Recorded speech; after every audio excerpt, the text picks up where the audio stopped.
So my presentation will be for Foundations of Curriculum. My name is Monica Gonzalez, and this is the course of Foundations of Curriculum in the graduate program for special education. So I'm going to start off with exactly what is curriculum. So what is curriculum? As this course went by, I did change my general idea of what curriculum was. As stated by my meet and greet, my definition for curriculum was that it would be the exact materials that we would use in the classroom on a daily basis and the way we would teach that specific material. Now that I have learned, more precise theories and philosophies, it has helped me realize that the curriculum is much deeper than just the content being taught. Many things must be taken into consideration in order to fully approve, the curriculum. According to the text, it mentioned many things were seen from a white person's perspective and not taken from a multicultural perspective. And that was based on that. So how has my thought of curriculum changed or not throughout the course? So throughout this course, I personally now believe that in order for a curriculum to work, the socioeconomic status, the student demographics, the student races, their ethnicities, and genders must be taken into consideration. When first developing curriculum as a Hispanic woman, when I would read out on how many cultures, races, and the gender oppression as well, because as a woman, they were not taken into consideration when the foundation of curriculum was starting. So that made me realize how that would make the other people feel, and that injustice, that they're not so fortunate were feeling.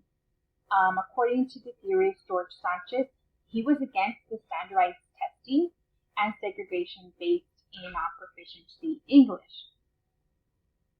So continuing on, currently I do know that there is a Spanish STAR exam that can be provided in Spanish.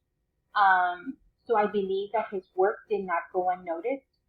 I am happy, that the state of Texas realized that the other language that was most spoken was Spanish and was able to provide that to our Spanish-speaking students.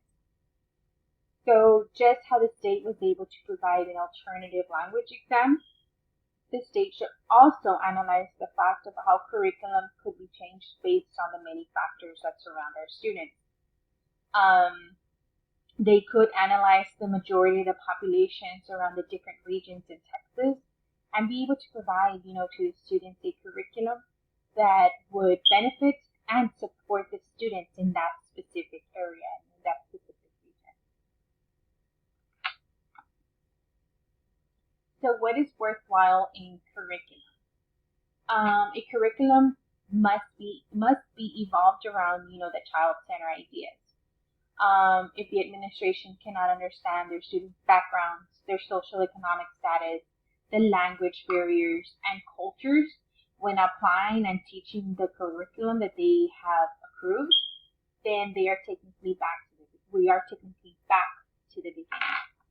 If the curriculum is too difficult for the students, they will not succeed. It must be developed thinking of the students' demographics and what is the best way to introduce the curriculum in that way. When you use the curriculum but introduce it to them at their level, you can see as a teacher where their eyes start to shine because they have started to understand. And as teachers, we can use the scaffold learning so that they're able to learn the foundations and then build on those prior knowledge that they may have. When you give someone a test in English who is a fluent reader and a speaker, rather to a Spanish-speaking child, I can assure that he will be feeling the feeling of self-worth, significantly strong. That is why I believe that curriculum should evolve around a child-centered learning.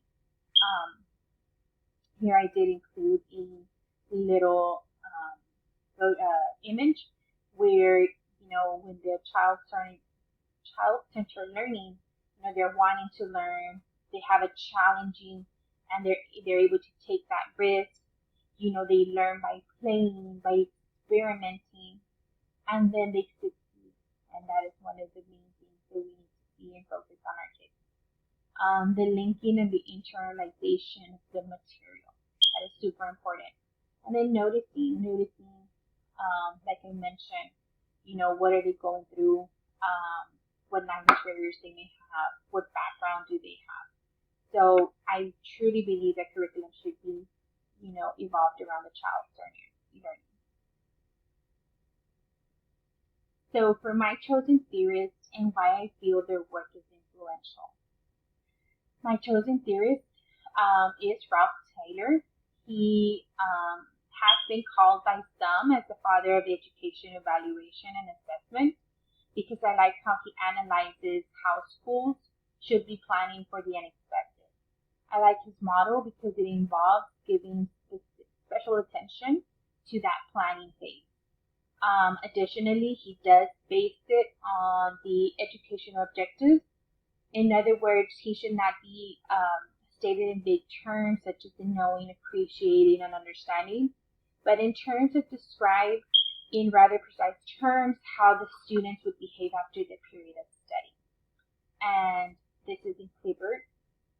In education, it is crucial to plan and evaluate.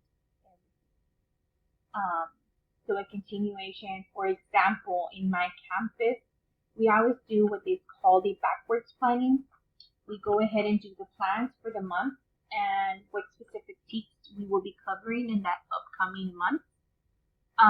We usually go based on the previous data and what the students did not perform well in the past. Then with, that conceptual model that deeply analyzes what we are doing in the child's education. So some of the following questions are, something that I really liked and agreed on based on his model. So are we being able to seek that attainment needed that is generally proposed in the beginning of the school year? What educational experiences can be provided to attain these purposes? How can these educational experiences be effectively organized? And how can we determine whether these purposes are being attained? So when planning for the school year, it is important to take everything into consideration. Are the students able to accomplish the goals that the school is setting for them? One thing that they can be questioned is what can be done for the students to understand the concept in their level and then scaffold from there. So his model, we do the analyzing, the designing, the implementation of the curriculum, the testing, and the evaluation. So I believe that we do need to analyze everything, to design everything based on the analysis that was provided, and then implementing that curriculum, testing it to see if it works, and evaluating. That is super important for the students learning to be successful.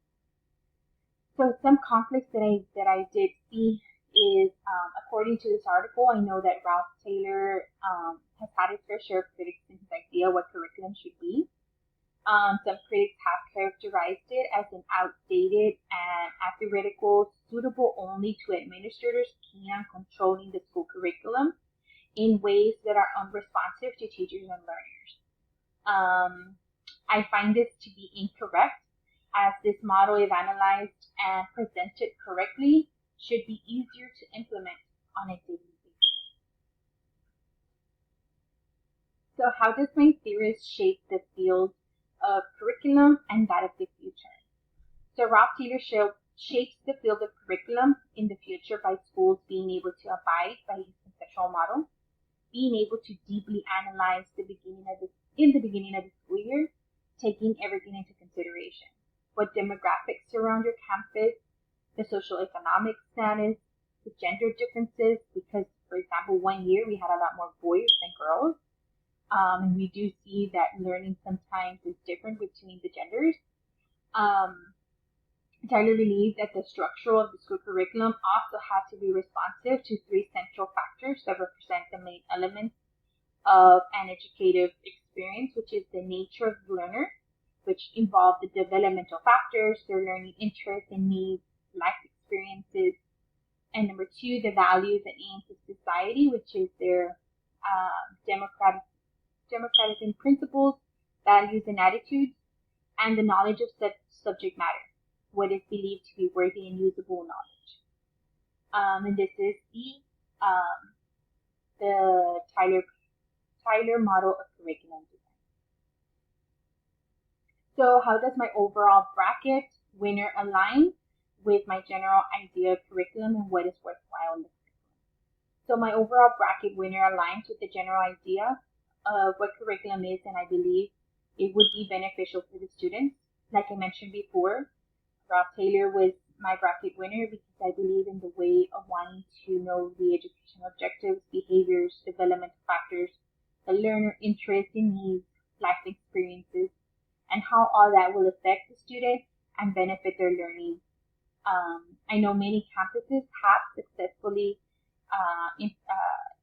implement curriculums, but being able to plan and analyze information other than just data is important so that the students can be provided the best education possible. At the end of the day, we need to teach the children everything possible, not just the state set. So how was curriculum presented in my meeting? So the meeting that we had, it was the staff meeting to discuss what curriculum we were going to be using for the STAR.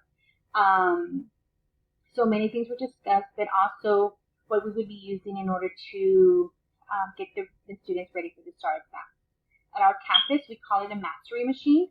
We are to go through and reteach all the TEKS standards and make sure that the students have a general understanding of how to answer the questions depending on that objective. One thing that we did discuss is, we do create a packet aligned with the TEKS strands that are the ones that are generally tested. Then this is what we teach for 9 weeks. If the TEKS is not mastered overall in the classroom, then we must do a reteach in order to gain that mastery.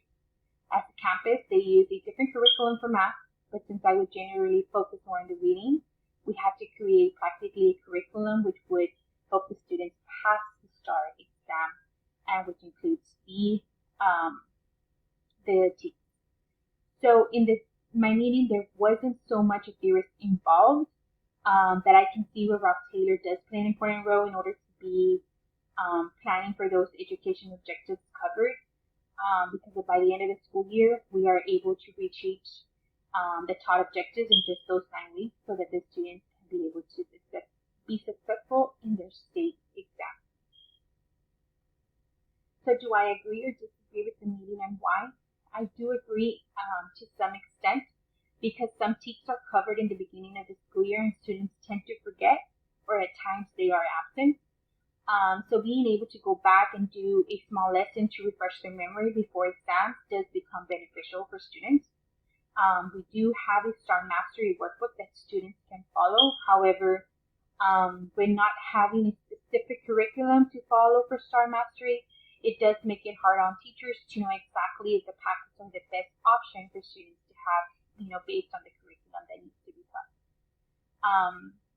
So these are my references, and this is the end of my presentation. Thank you.